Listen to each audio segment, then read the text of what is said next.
Now. All right. Hey, everybody. It's Mary Gardner, and welcome to the Masterclass. Today is June 4th, and we have a really special guest with us today, Simon T. Bailey. Simon has been one of the most successful speakers, a Hall of Fame speaker in our country today. He's an international best-selling author. He's written several books and has been a leader in the speaking industry for many, many years. So we've got a great group today. I'm really excited to get started. Simon, I was wondering if you could kind of just give an overview of where you are right now. Give us a kind of a little bit of a background, and then we'll get started. We got some awesome questions for you today. Wow. First of all, Mary, thank you so much for this opportunity. Hello to all of you amazing thought leaders. Thank you for who you are and your commitment to making a dent in the universe. I grew up in Buffalo, New York. Mom and dad dropped me off at Morehouse College. At the end of my freshman year, they called and said, "We don't have the money to send you back to Morehouse, nor do we have money to bring you back home to Buffalo, but we do love you." So this is where you insert bless his heart. So dropped out of Morehouse, moved into a drug-infested community in the southwest part of Atlanta, Georgia. I eventually did go back out my undergrad. I was just on the 10-year plan and was working at a Days Inn hotel. Eventually, I got offered a job to work at the Ritz-Carlton Buckhead. Didn't really understand what a Ritz-Carlton was. This is back in the 80s. And ended up going from Ritz-Carlton saying no to saying yes to staying at a Days Inn, go figure, Comfort Inn, Radisson, and then eventually moved to Orlando. And if you ever fly out of Orlando or come into Orlando, on the Delta side of the airport, there's a hotel called the Hyatt Hotel. Opened that hotel 32 years ago. Then eventually joined Disney after 2 years of interviews, 10 interviews, a 10-page psychological analysis from Gallup. I guess Disney figured out I wasn't going anywhere, and 4 different jobs in 7 years while at Disney. People often ask me, why did I leave? So if the truth be told, December 10th, 2001, sitting at my desk and I get a call from a journalist. And whenever you work at Disney, Mickey Mouse rule number 1 is you never talk to the media. So he said, where do you see yourself 10 to 15 years from now? And I said, I see myself as president and CEO of Walt Disney World Resort and eventually the chairman and CEO of the Walt Disney Company. He puts this in print. So the article comes out, page 12, Florida Business Trend Magazine, February 2002. Still Google it to this day. There's my picture with the Mickey Mouse topiary behind me. My boss calls me in the office like, what the heck were you thinking when you did this interview? And I said, Larry, I work at this company whose motto is, if your heart is in your dreams, no request is too extreme, for when you wish upon a star, it makes no difference who you are, but obviously it does here. So funny today, not funny then. I got a call from one of the senior vice presidents who reported directly to the president, Al Weiss. And he says, do you need me to go to Al on your behalf? Because this is really bad. And I'm like, how bad is it? He's like, if this article would have come out before the markets closed, people would say, who's this guy that's in line to be president at Disney? I'm like, no. So as y'all can see, you see where the story is going. So I heard the footsteps coming. And I thought it was probably in my best interest if I put my resume out on the street. So fast forward, 4 job offers, internal move at Disney, 2 vice president's offers, and a senior director position to head up all customer care for Learjet owners in the world. Said no to all of that. And about 22 years ago, decided to cash in my entire 401k with significant Disney stock to say yes to this dream. So for the last 22 years, I've had a chance to work with 2,400 organizations in 54 countries. I've written 11 books. I've created 14 courses on the LinkedIn Learning platform that have been translated into 8 languages and have been viewed by 400,000 professionals. I am on my 6th reinvention in 22 years. And after 22 years of doing this work, it still feels like day one. Just yesterday, I was with 3,000 people in San Antonio, 2,000 in person, 1,000 online. And they had booked me during the pandemic to do a virtual event. So to be in front of them and to have a book signing of almost 200 people in line, it's a long way from making a mistake at Disney. So where I am going as I think about the future in the next few years, there are 3 things that I would encourage you to think about. And then Mary, I'll stop and then we can fire away with questions. my biggest lesson in 22 years is that you're not paid to speak, you're paid to think. And the moment you can make the leap that you're paid to think, that's when the game changes in the speaking business for you, because you're not chasing a speaking date, not chasing people to buy your books. People are beating a path to your door because of how you think on your feet. That was a huge lesson for me because I wasted a lot of money, I wasted a lot of time, and I made a lot of mistakes over the last 22 years. So if I can cut down your learning curve and you don't make the mistakes I've made, I think I'd save you a lot of money. I think that the second thing is you are not in the speaking business. You're in the content distribution business, and speaking is just one of the things you do. For years, I thought, oh my goodness, I got to get out and give a speech. And so now I'm speaking and pushing my book. But I then had the epiphany to say, wait a minute, can your book create babies? So can the book become a podcast? Can it become an online course? Can it become a workshop? Can it become a coaching experience? What else can the book do? So see yourself as a media empire. You're in the content distribution business, and that changes the game because then it allows you to have multiple streams of income that perhaps started with speaking. It took me a long time to figure that out, but when I had the epiphany and I got it, what I realized when I sit down and I write something, so I'll give you an example. We just were contacted by Leader to Leader magazine, which was started by Frances Hesselbaum, founder and former CEO of Girl Scouts. She died at about 103, phenomenal woman, but the magazine reaches about 6,500 institutions, a lot of MBA programs around the world. So they say, hey, well, want you to write an article. So when my team reached out and said, hey, the article's got to be 2,500 words and it's for July of 2025, I'm like, okay. And so I said, okay, I'll write the article.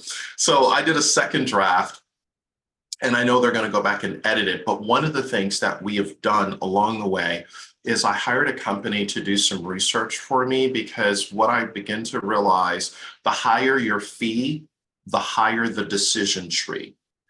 And when I had that epiphany, what I realized, for 21 years, I have been a thought leader with an opinion and no evidence-based research to back it up, other than being a nice guy with a nice Godiva tan that's really nice, very sweet, and very special, but that won't get you far up the road. So I said, okay, I'm going to hire a research firm to do some proprietary research. And we just came out with our white paper, our research. So as I was writing the 2,500 word article for Leader to Leader magazine, we are now baking in our research, and our white paper is called The State of Working America, Thriving in Resilience and Brilliance. Why research? For 20 years, I've been writing and talking about brilliance. And when I first started writing and talking about brilliance, I based it on some of the research work of Dr. Gardner at Harvard. And that was a book that I wrote that we sold eventually to HarperCollins, because it was a self-published book. I sold 17,000 copies out of the back of my trunk in an 18-month period, went to New York and LA publishers and received 13 rejection letters. But I stayed the course, and eventually HarperCollins said, yes, release the book, and it's been released in multiple languages. My attorney, in his wisdom, said to me, let's put a clause in the contract that is a reversion clause, that if HarperCollins stops publishing the book after 10 years, the rights revert back to you. And I just took back the rights of my book within the last year, because I'm going to update it, re-release it, and I'll own it 100%, so that I'm not out busting my butt for 15 cents on a dollar, and HarperCollins is putting 85 cents on a dollar in their pocket. Nothing against publishing. I've been doing it for a minute. That's the way the model is set. I just wanted something different.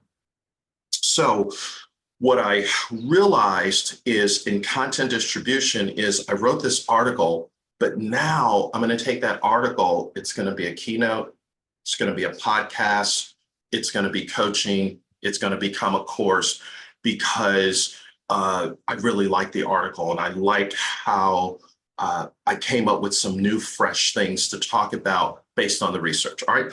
Then the third and final thing that I'll say, and this is a little bit personal in nature, so bear with me. This is not a cry me a river and don't cry for me, Argentina. That's not this moment, but it's my truth. And let me set it up in a couple of different ways. What I've discovered in speaking and where the world is right now, according to Gallup, roughly 7 out of 10 people in any audience, virtual or in person, are dealing with stress, anxiety, borderline depression. Hold that thought right there. David Brooks wrote an op-ed piece in the New York Times, October of 2022, and it's called The Rising Tide of Global Sadness. In this particular New York Times op-ed piece, David Brooks begins to share the research of over the last 50 years. If you look at songs, the top pop songs 50 years ago, they were about love, happiness. Songs within the last few years have been about sadness, disappointment, the list goes on. In further research, which he cites in the article, The Rising Tide of Global Sadness, they begin to go and look at the headlines in all of the newspapers around the world for the last 50 years. And as you know, in news media, if it bleeds, it leads, right? So the headlines over the last 50 years, negative, disappointing. 50 years ago, joy, happiness, the world is great. And then you add social media on top of that and how people are triggered at different levels. And the last line within this article says the emotional health of the world is shattering. And when I read that, I was like, whoa. So what I realized is I needed to stop speaking and I needed to start to connect with souls. And what I mean by that, coming from a place of empathy, compassion, honoring the humanness of an individual while I am sharing content. So how do we begin to intellectually connect with the head, but also connect with the heart to impact the hands so that the feet can follow? And I am intentionally talking in sound bites and giving you some mental post-it notes just so that you can get a flavor of just kind of my thinking on the fly. So when I read The Rising Tide of Global Sadness, I thought about the sadness that I've experienced personally in my life, which is now really kind of shaped where I'm going as I think about the next 20 to 25 years plus of doing this work.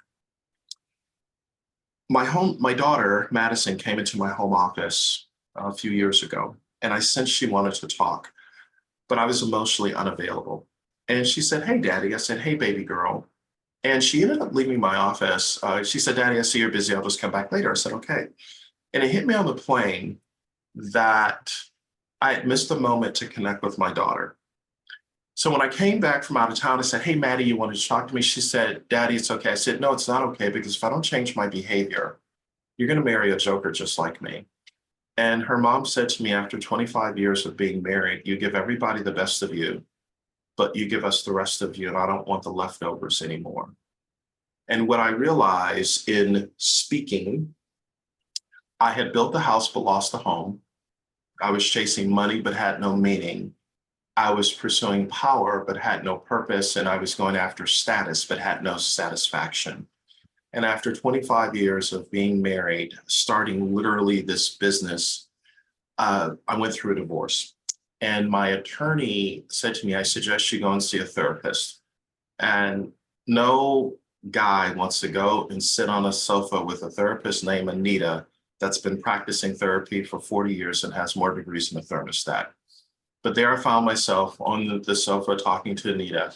And she said to me, "I've researched you, I know who you are, and I'm here to tell you, you will never show up fully until you deal with your unfinished business."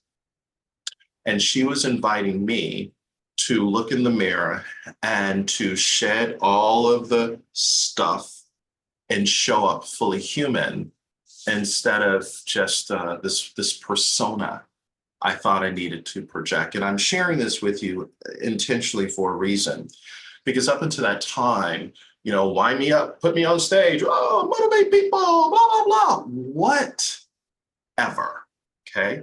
People don't care. The emotional health of the world is shattering. Everybody's dealing with something. And when I had that epiphany, Anita shared with me that there's been, for decades, research out about fathers and daughters, but there's emerging research out about mothers and sons. And she says, you have some mama issues. And until you begin to deal with your mama issues, your audience will not fully get you. They will get the intellectual part of what you're saying, but they won't get the heart of what you're saying. So I've been on a journey. It's probably been one of the most gut-wrenching things that I've been through.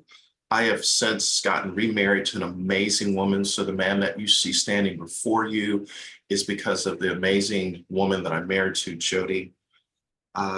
And Madison, the daughter that I told you about, just graduated from Rollins on Mother's Day a few weeks ago. We've come full circle. Her brother, my son, graduates from UCF the end of the year. And as a family, we have been on a healing journey. Why do I share that with you? Why is it important to speaking? Because of where the world is right now, no matter what your book is that you've written, you have a story that needs to be heard. And I just want to challenge you in some way, shape, or form. When you are talking to any audience, can you find a way to hug them with your words? I'm just going to let that marinate for a moment. Can we hug them with our words and our story and our facts and our data and our examples so that they take a little piece of you with them and they will say, Valerie, Herman, Kim, Rebecca, Jane, Kenneth touched me, spoke to my mind, but touched my heart. Because you may never see them again. And they will get your book, they will download it, they will listen to it, they will read it, but they'll take a piece of you with them. And that is the greatest gift that we can give. All right, Mary, I'll stop there. Questions, thoughts, comments? Wow. That was amazing and beautiful. And thank you for sharing your heart. And I feel like I want to cry. So thank you for being so authentic, Simon. You just exemplify exactly what we talk about and sharing that story, that personal story. I know it's hard for you to say and talk about, although I do know that that story that you did share did go viral and have millions and millions and millions of hits because it did resonate with so many people around the world. So congratulations on that. And I guess I would just like to, first of all, I've got multiple questions. If anybody has any questions, I'd like to just do a question. We can alternate if you guys are interested. Let me see, somebody had a raise hand. All right, I'm going to ask a question. You guys raise your hand or just jump in. So you have, over the course of your career, and I've known you for 20 plus years, I think at this point, you now are talking about doing this research, but how have you done the unique and impactful content for your speeches? And how do you find the stuff that's really resonate with people? Everybody on the call has, whether they're doing leadership development, or personality, or have a personal story, how do you zero in on what you think is going to be like that best hit in the marketplace at that time? Shifting from selective hearing to authentic listening. Same letters that spell the word listen spell the word silent. So when I shifted from selective hearing, I was shifting from the need to be right, the need to prove my bias, and I became open to listen to what's going on, listening to the problems, issues companies are facing, individuals are dealing with. And in listening, shifting to inquiry, So the word education comes from a word called educare. Educare means to draw out. And so how you draw a person out is by asking a question, because the moment you ask a question, it immerses a person on a quest to give you data that you would have never known until you teed up the question. So headline, shifting from selective hearing to authentic listening. Mm-hmm. That's amazing. That's beautiful. So you mentioned hugging the audience. I love that connection or that contact. And what do you mean by that? When we think of a hug, we're embracing somebody, we're holding them. I'm imagining that you do that emotionally. You're holding them for a few, 8 seconds so they get that heart connection. But how do you do that with your words? What is that connection? What are the words that you actually say to hug someone? Yeah, let me give you 3 approaches to this. The first approach is Dr. Jean Watson is a scholar at the University of Colorado at Boulder. 40 years of her research has been around caring science. I've had a chance to be mentored by Dr. Jean Watson and just recently obtained a certification in caring science. In my cohort of 40, there were 39 nurses. I'm not in the medical field, but I wanted to just understand her research. One of the things that she taught in caring science, it's about being, belonging, and becoming. And a part of the being is when I see you. So is it Nathan? Nathan, is it Nathan? Okay. Yes. So Nathan, when I see you as a human being, I'll say, Nathan, how are you? Full stop. And I'm going to wait for you, Nathan, to respond to tell me how you are doing. And then I'm going to say, Nathan, wow, here's what I heard you say. Is this what you meant? And what I'm doing in that moment in caring science, I am hugging Nathan with my words by listening to him, asking him about how he's doing. Because Nathan, I might be the first person, and I'm sure your amazing dad, Christopher, does this all the time, but I may be the first person that actually stopped to see you in that moment. All the research says right now that the biggest pandemic or epidemic is loneliness.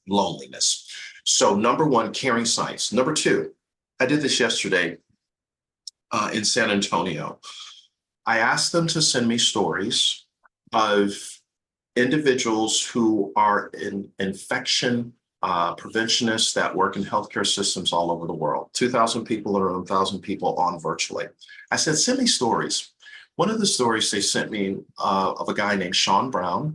Sean is a retired New York City EMT, retired public health advocate for CDC, and retired healthcare advisor for the New York State Department of Health. Sean, at 25 years of age, was a bit of loss, didn't really have a sense of purpose, even though he had worked in a number of different jobs. And unfortunately, his Aunt Nadine passed away because of a central line infection. When it was shared with his family that, hey, your Aunt Nadine is gone, central line infection, you tell a family that, his grandmother Ruby was like, what the heck is a central line infection? Fast forwarding, Sean decides to become an IP, an infection preventionist, at 25 years of age. 25 years of age, the same age that unfortunately his Aunt Nadine passed away at 25. His grandmother Ruby sat him down and said, this is now your purpose. Go and help reduce harm in whatever hospital system you work in. Now, why am I telling you this story? In front of 3,000 people, I had Sean stand up and I told his story. Why would I tell his story? How am I hugging him with my words? Because in 22 years of doing this work, what I realized, I have to shift from here I am to there you are. And when I made that shift, there you are, it's not about me. It's about raising up Sean in front of all of his peers from around the world to say, he's awesome, he's resilient, he's brilliant, Let's celebrate him. Shift the spotlight off of me to him. Sean came up after me, and I shared probably 4 or 5 other stories. There was a Maria, there was a Tracy, there was a Jessica, and I had their stories. And I told their stories wrapped in my content because it wasn't about my content. So what? People can get the book, they can go on YouTube. It was about, if I hug you with my words, I'm moving from me to we. And when you tell a story of someone else, you're making the room small. It's not about being the sage on stage. Here's the third reason. And sorry, Mary, for Oh, you're fine. long-winded answer, but I think years ago, a lot of information that I had was a mile wide and an inch deep, and I've decided to go a mile deep. So the third way you hug people with your words is to never forget that this is a conversation, not a speech. So if you're paying attention to the rhythm of what I'm saying right now and how I'm intentionally slowing down and allowing the sentences to breathe, whenever you have a good bottle of wine and you open up the bottle, you allow that wine to breathe. What happens in a speaking engagement, the breakthrough and the breath is in between the sentences. So when I slow down to the moment, so let's say Jim and I are in a conversation. Jim Johnson and I are talking, and I'll say, Jim, here's what's so amazing about your work. 3, 2, 1. I'm just going to let it hang in the ether about your work. What that is doing for Jim, let me take you down a rabbit trail just for a second. Dr. Jane Dutton and Emily Heafy, scholars, Jane Dutton, a scholar at the University of Michigan, in her work around resilience, talks about resilience being a life-giving conversation, and as versus a life-draining conversation. So Dr. Gene Watson would call that biogenic language, that pause in between the sentences that causes one to spiral up, instead of biocytic, which causes you to spiral down.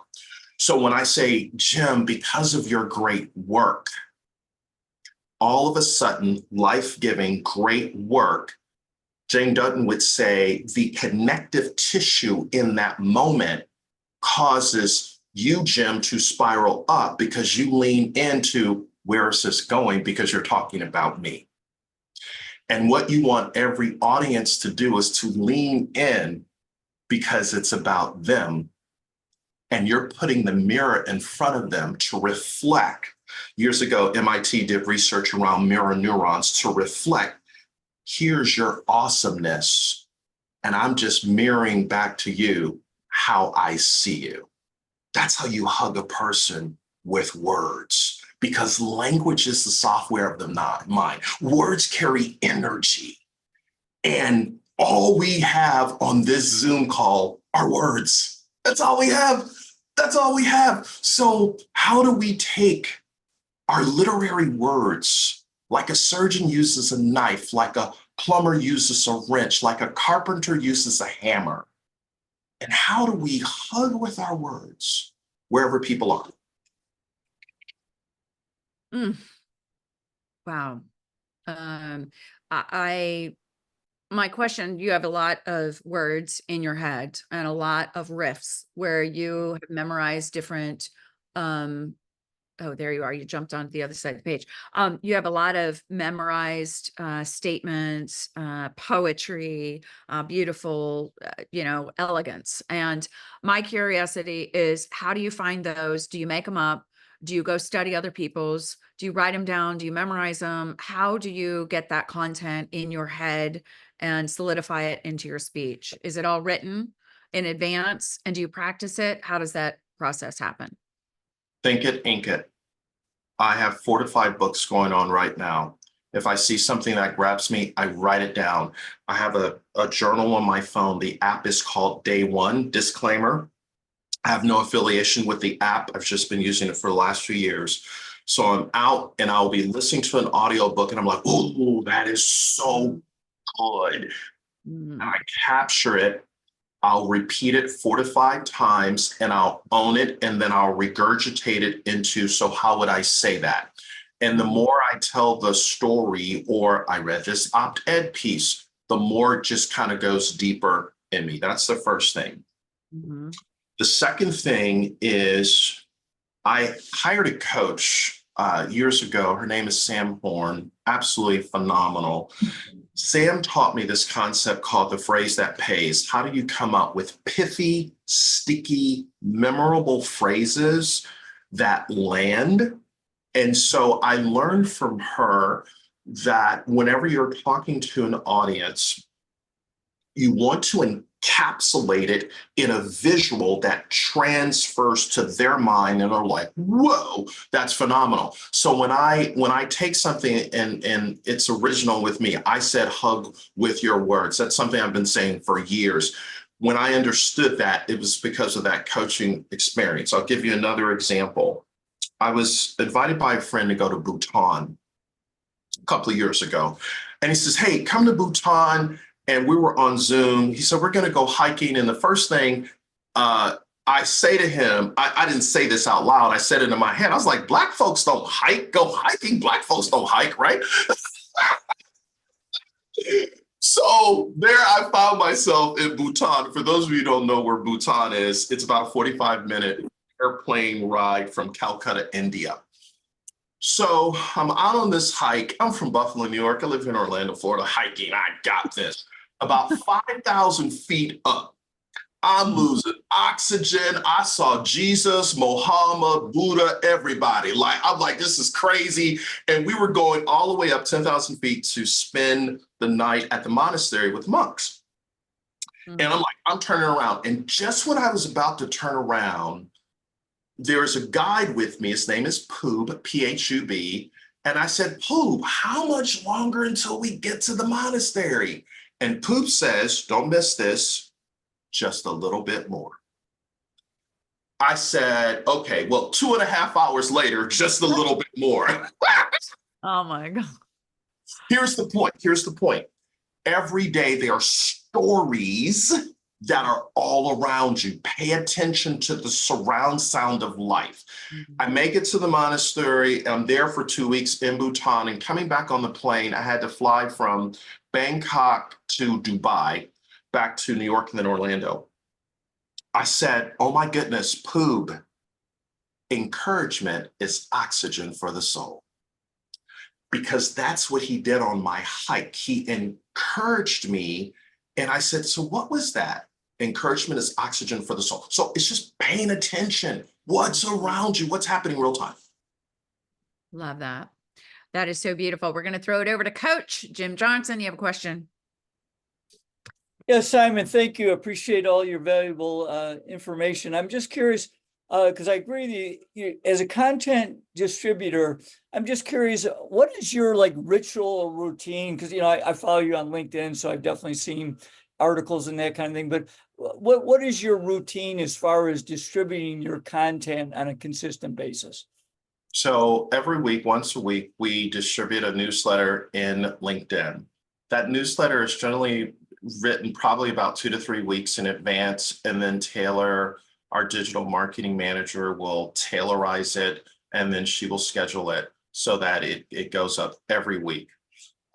Then we have a podcast, the Daily Spark podcast, which I'm going to revamp because I kind of sense that it's time to move it in a different direction. However, we'll take what is written in LinkedIn, and I might do a video that is just a digital snackable, 30 seconds or less, 1 minute, 2 minutes. Or we will say, okay, have I been on a podcast, and can we extract maybe 2 minutes, and we'll put that on the podcast. But it's about, we do a digital calendar, Jim, for the month. And every probably 2 to 3 days, I'm improving content. So she'll take a video from a keynote. She'll take 2 minutes out of that. She'll take something that I perhaps wrote that is really appropriate for the time, and we schedule it, and I approve it, and then away we go. Excellent. Can I ask one more question? I know Herman's got one. Sure. Is because it's different. Thank you. Appreciate that. Is as you get into speaking, you've been doing it a long time, so your reputation is built quite well. But for people that are just starting to get in, when you speak someplace and you have a follow-up with the person who brought you in, whether the meeting planner or whoever, tell us a little bit about how you design that meeting, because ideally you want to get raving fans, people that would give you referrals and that type of thing. I'm just curious how you did that, giving some advice on talking to clients, assuming that your presentation went well. Yeah. So 3 things. First of all, I want to let the meeting planner or event organizer know how much I appreciate them and how much they are appreciated and valued and recognized. So I'll send a handwritten note, perhaps a video that is sent to their phone if I have their cell number, or I'll send it to their office. Just, hey, thank you so much for this opportunity. And if I've done a great job, I will ask for an introduction to 3 other individuals that they think that I should know. There's nothing more powerful than a warm introduction as versus a cold call. For me, forgive me for all the people who are sales experts on the call, I don't believe in cold calls. I'm about warm introductions. So when I follow up with someone that they said, hey, I've got your name, borrow credibility, and they suggested that I follow up with you, or there's an email introduction, it's a lot warmer, Jim. It's a lot warmer. And then the other thing that I do, and it took me probably about 10 years to figure this out. When I was in school, I was in the bottom half of the class that made the top half of the class possible. So you have to understand things kind of come to me a little bit later. But what I quickly realized after 10 years is in every audience, let's say it's 100 people, 80% could care less. Yeah, nice. They'll give you the golf clap. Great. They might give you a standing ovation. Awesome. You get the dopamine hit. You're like, oh, awesome. It's the 20%. Who are the 20% in the audience that will sign up for your newsletter, take their phone out, scan the QR code, which allows you to capture their information. You're going to give them a free digital snackable, and they come up to you afterward. Oh my goodness, you were talking to me. Jim, those are your people. Nothing against the other 80, it's the 20, because the 20 will Yelp about your brand and become the unofficial marketing department for you. And your engagement with them is, so what was your biggest takeaway? How will you apply it? And then they want to take a picture. Yes, we can take a picture. And are you following me on social? Follow them back, because those are the folks that take you into their companies, into their organization, more so than the meeting planner. So focus on who the 20% are. Now, let me give you just a couple of tips on how do you get to the 20%. Mary, I'm going to send you an invoice after that, so you get all my good stuff off the press. I'm loving it. I've never done this before, so you're getting like a well of 20 years of here's my latest. Beautiful. So number 1, if you are supposed to be there at 7, show up at 6. All important things happen an hour in advance. It shows commitment. It shows that you have a spirit of excellence. So here's the mental post-it note: excellence is early. Number 2, don't be a prima donna. They have dealt with enough speakers who are jerks, who need M&Ms with red M&Ms, green M&Ms, separate. Don't be a jerk. Be kind, be nice. Number 3, and this is a Disney thing, always give a little something extra. Give out a book, give a shout out, do something that endears you to the audience, and they will talk about you forever. You will be the one that did what others didn't do. And that marketing in and of itself, without marketing, I would call that, and I'm making Mary this up on the fly, I would call this invisible marketing, because it's a touch point where you are in service to humanity, and they know that you're not trying to sell anything. And those are the people, when I look back 20 years, it's because of the relationships we've built with people that they bring us back time and time again because of invisible marketing. That's amazing. Thank you. We want to be cognizant of your time. How much time do we have left? It's 12:43. Well, Mary, you my friend of 20 years. I'll give you another 15 minutes, even though I said 45. I love you, Simon. You're so great. Okay, you were talking about the relationships that you've built. So I know that you said you've spoken into 50 something around the country. All of these things that have happened to you, did they happen because of networking and building relationships? Did you ever in the early days, did you go out and hit it hard when you were first starting and then keep those relationships going? Was it you that did it, or was it your marketing team that did it? Relationships are the currency of the future. Nothing happens without relationships. So 20 years ago, I am still doing what I did 20 years ago. I call clients for birthdays. And to answer your latter question, yes, I've had a team over the years that's worked with me. Probably one of the best investments I made was to hire a business manager and assistant. I'm now kind of in transition. I'm on my 6th reinvention, which I'm not at liberty to really kind of talk about because it's still kind of baking in the hopper. So I am back basically at where I started 20 years ago because I see something on the horizon. And so, yes, I am a hustler. Like, and when I say hustler, I mean that in the best sense. Like, I like to get into like, okay, how are your kids doing? How's the family doing? So their clients, they know that I know them and they have taken me every place that they've been because I'm big on relationships. That's literally how you survive in this business. And so I went and spoke for Chambers of Commerce's free. Just did that a few weeks ago with the West Orange Chamber here in our area, free. But guess what? That free has led to a fee of an opportunity to work with one of the people that heard me in the audience. And where I got that idea from, I was listening to Jerry Seinfeld, and he said how comedians would still go to the smaller comedy clubs to work out material. And that's literally what I did in front of the chamber 3 weeks ago when they brought me in for Leadership West Orange. I was working on some new material, just trying it out, and it landed and got a lead from it. So you go speak for free to get your sea legs before you get the feet. Love it. That's fantastic. Herman, hello. This is Simon. Simon, just so many beautiful pearls. My head's bursting. But I wanted to just say some of the things that the speaking that I've been doing, you focus on the speech, right? And you're telling us, no, focus on the audience and what you can extract from the speech to try and have that one-on-one relationship.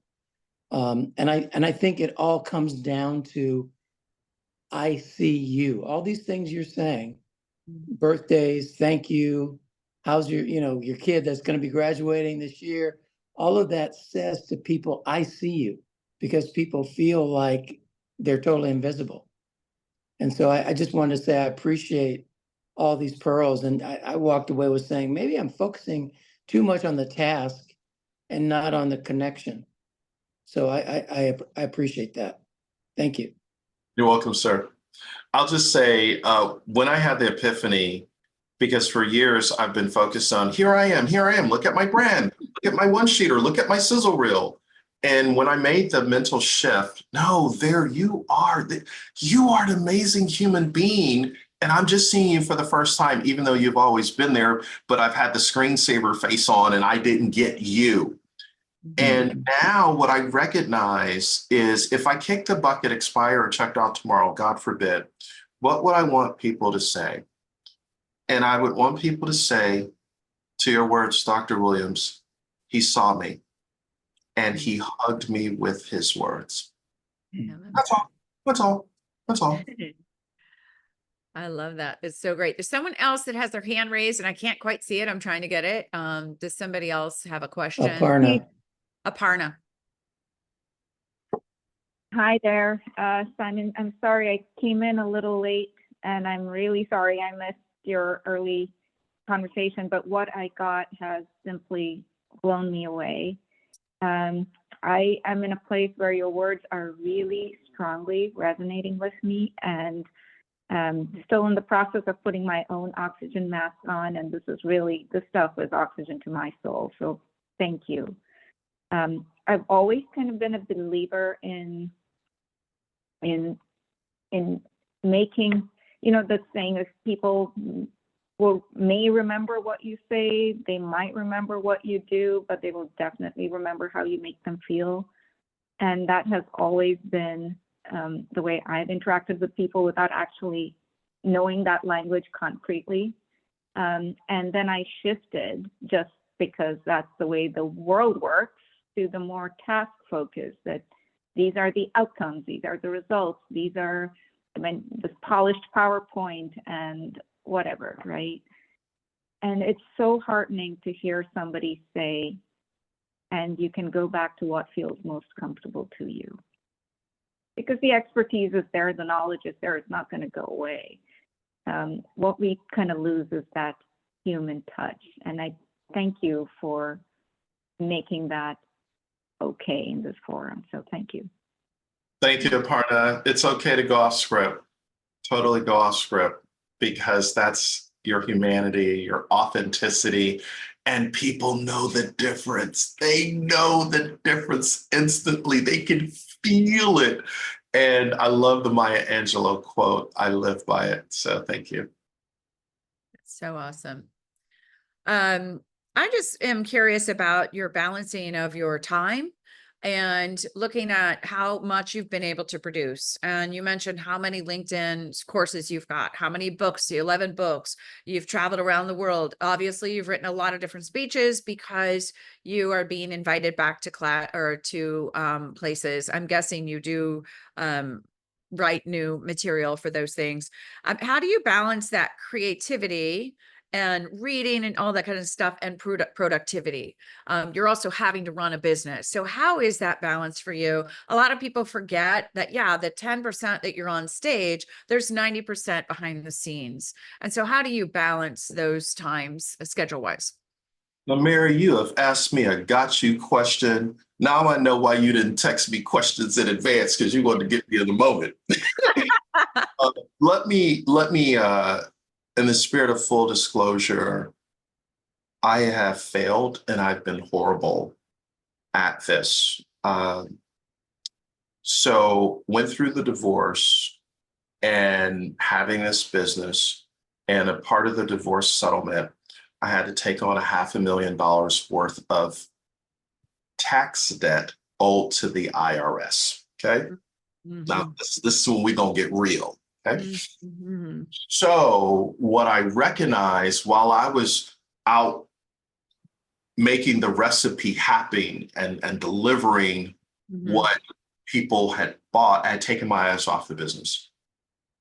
Fast forwarding, pay the $500,000. In fact, paid it this year, paid it off. So we're in a good place. And what I would say to you as far as balance, I am not the best example of this. I just went to my sleep doctor, and she wants me to work on getting maybe 6 to 7 hours of sleep. I'm probably at 3 to 4 because my day starts at 3:30 to 4 a.m. and I'm up meditating, writing, and then walking. And my head hits the pillow probably between 9 and 10 when my wife says, "Are you coming to bed?" So I'm not the best example for this. But what I have found is I time block my days.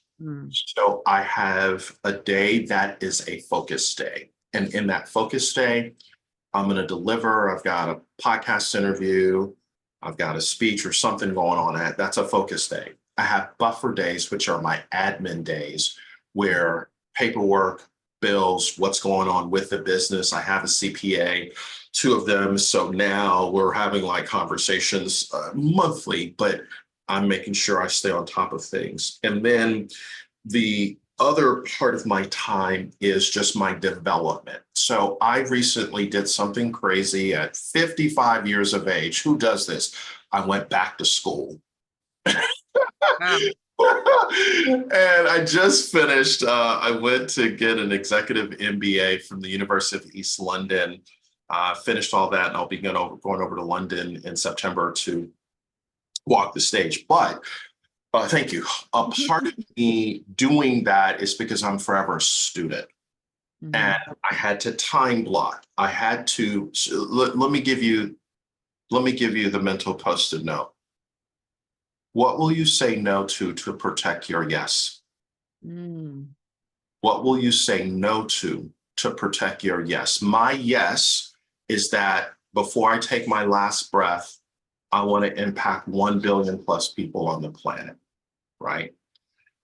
So what am I willing to say no to? So I've turned down a lot of things. I've said no to a lot of things. Believe it or not, I know I've been running my mouth like a faucet, but I'm really a socialized introvert, like my quiet time. And I've had to honor that. So Mary, long-winded answer, I am working on getting better. I'm not the best example. I would just invite all of you to consider finding your rhythm and what works for you. Yeah. I love that. I love that. I've seen a lot of speakers who are just so busy because they're in demand, lose track of things like that. And I have had speakers who have been in similar situations. So when a lot of the speakers are out there smiling at the big events, we know there's really stuff going on behind the scenes. So you're Mary, not alone. let me just say to that, fill your cup. So I'm really big on Jody and I, we're in our 50s and we're like, okay, this marriage is going to work. All right. So that's number one. We're going to make this marriage work. We have 4 children. We're a blended family. So we spend time with our children, our new grandbaby, Halo, who's 2.5. So that's really important. Jody and I just started playing pickleball. So that's something that we get to do together. We're really, really big on that. And we are beach people. I love to go to the beach and work on my tan. Okay, bump, y'all will get it later. And so finding ways to fill my cup. But I also, at least quarterly, I'll try to go and see my therapist just to check in. How you doing? What's going on? Because I can't be out filling your cup and I'm running on fumes. Like, what? Who does that? So always working on yourself. Well, I appreciate that. You know, Simon, you've always been so generous to me, and we've known each other for so long, and it's such a pleasure. I always was a fan of yours, and I always considered us friends. Simon came to one of my Thanksgivings, and you were so, you know, great to hang out. My sister loved you, and my mom loved you, and you are just such an example to all of us and you're such a godly man. I appreciate that so much. You also didn't talk a lot about that, but your faith is so important to you. So I just appreciate who you are and doing this for us today. The people on the call are genuine, they're educated, they're intelligent, they are doing things, they're inspiring humans. And it's just such a pleasure to have you today. And just appreciate your time so much. Oh, Mary, you're so kind. Listen, everyone, as you already know, Mary Gardner is one of the finest human beings that you'll ever meet. You know, so I celebrate you connecting with Mary. And Mary, let me just dote on you for a second. Chris, I am so happy that you have showed up in Mary's life. You are a good man and Mary is a good woman. And when a good man and a good woman connect, you do great things. And finally, I would say to all of you, Mary is a deep well. The well that you drink from is the well that you think from, and eventually it's the well that you become. And Mary's a good deep well, so draw from her early and often. Love all of you. Thank you, Simon. Thank you very much. God bless you.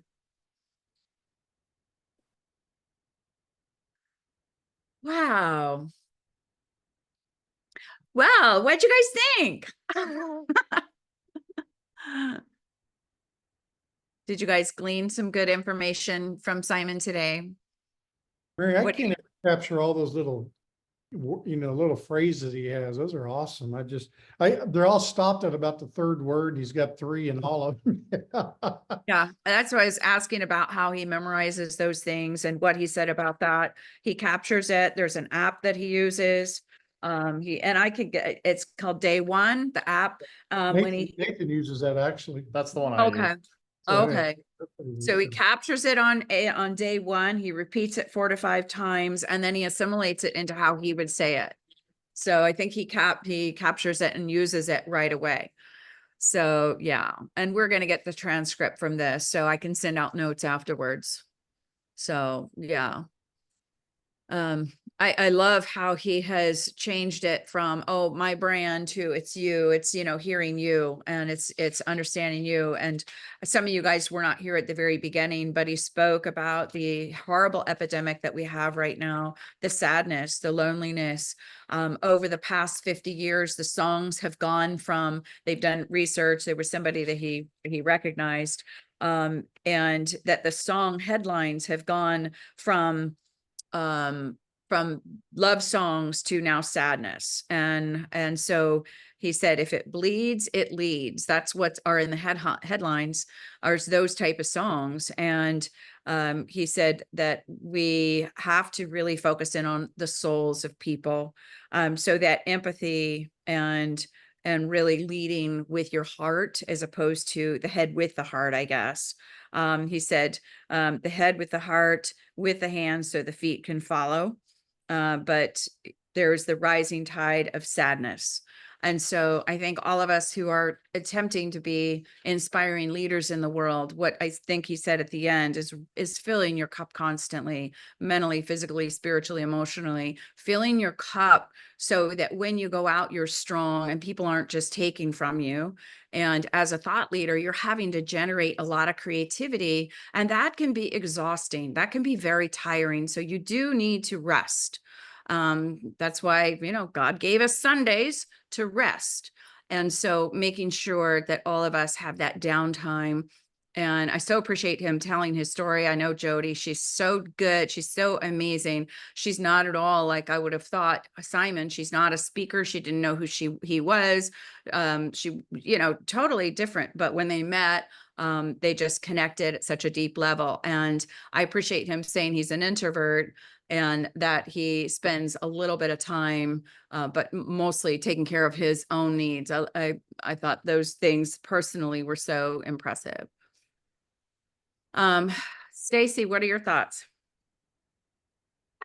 It was very timely for me. Again, I deeply appreciated everything that he said. And I think that as I'm on this journey to become whatever I will become, I've heard a lot about, the monetization, and you want to present this way and you want to have energy and all of that's valid. But what was so timely for me about many of the things that he said is that as a palliative care and geriatric provider, our training sort of, what's integral to what we do is listening to people. And so we are trained to listen to people very differently than internal medicine doctors are, very different than ER doctors are. We go in, we sit down, we turn off our pager, we look person in the eye, and we say, hey, I'm Dr. Stacy. I understand you're having a lot of pain, and your Dr. Jones called me to see if I can help you.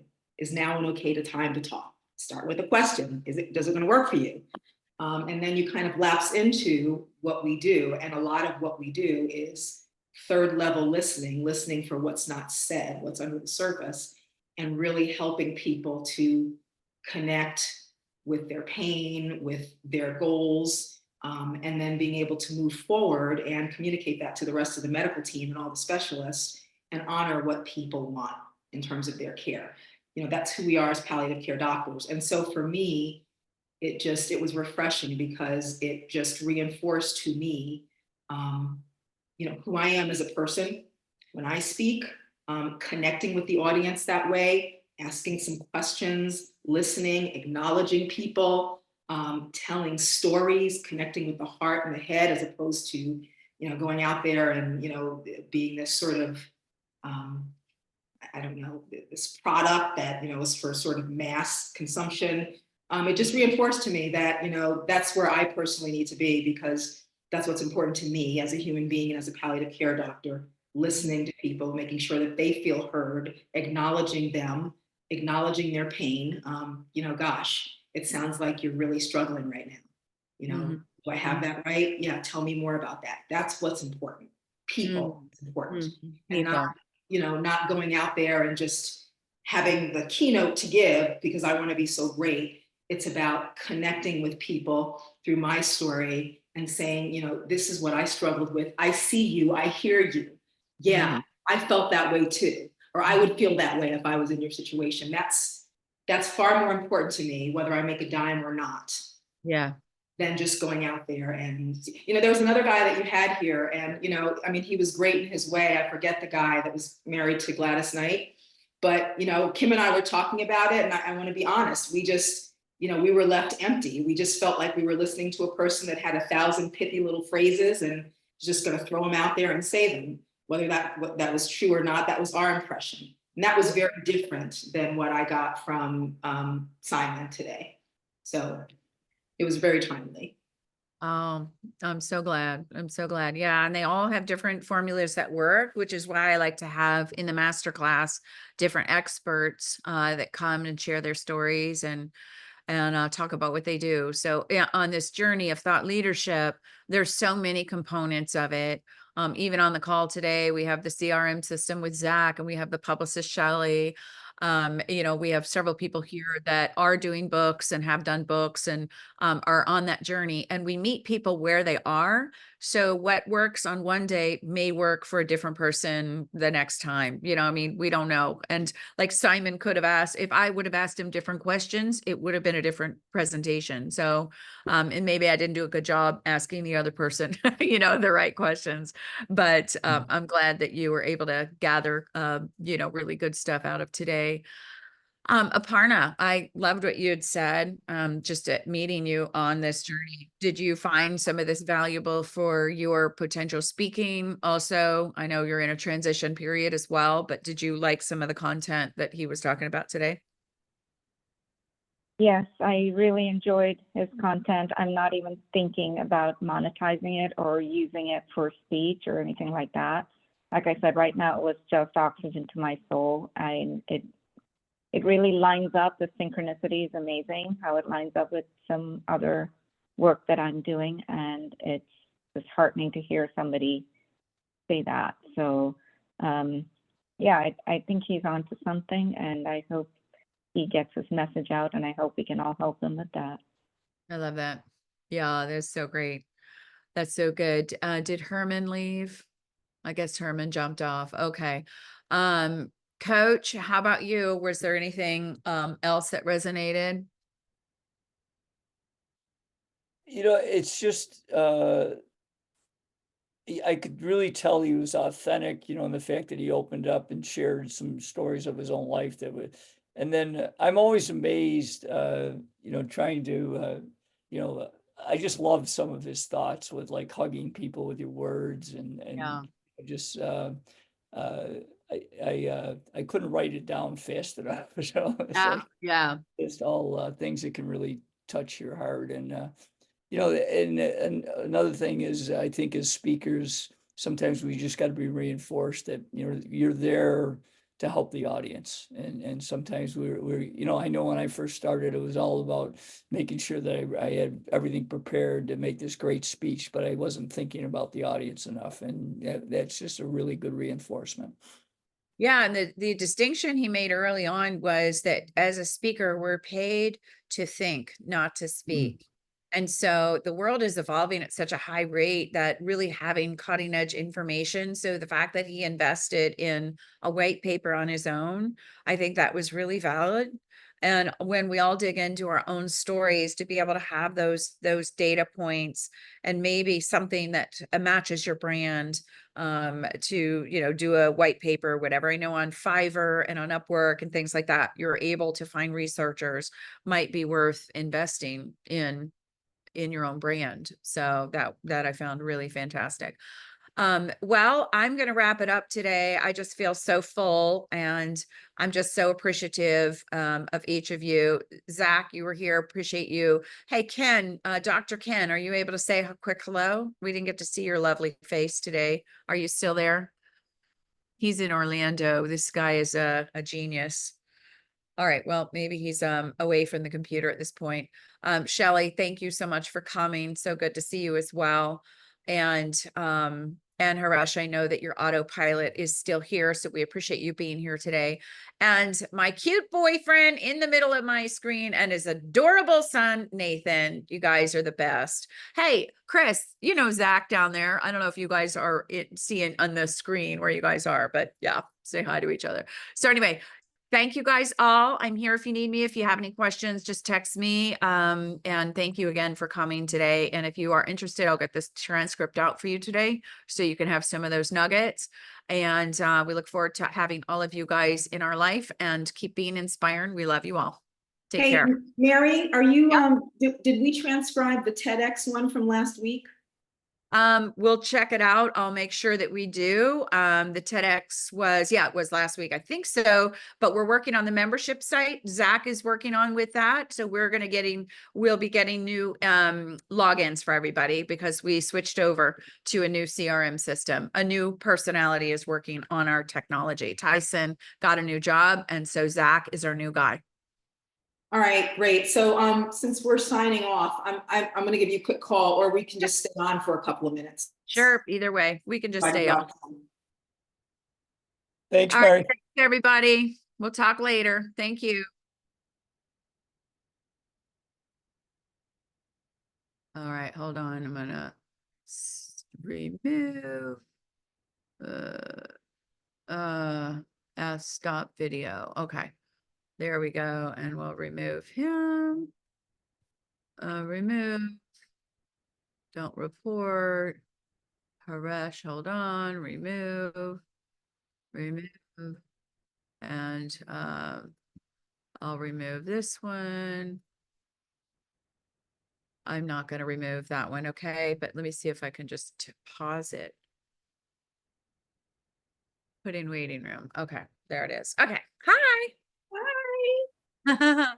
I want to see how something lands with you. I just want to kind of get your impressions on it. I think I've had a bit of an epiphany lately, and the epiphany is around fear. Is around fear, kind of like just, stopping me from, doing what I want to do. And I think that, somebody had reached out to me about a potential consulting opportunity about something with women and technology use with women. And I was like, oh, I'm not an expert on technology. But I think it really, like with this epiphany,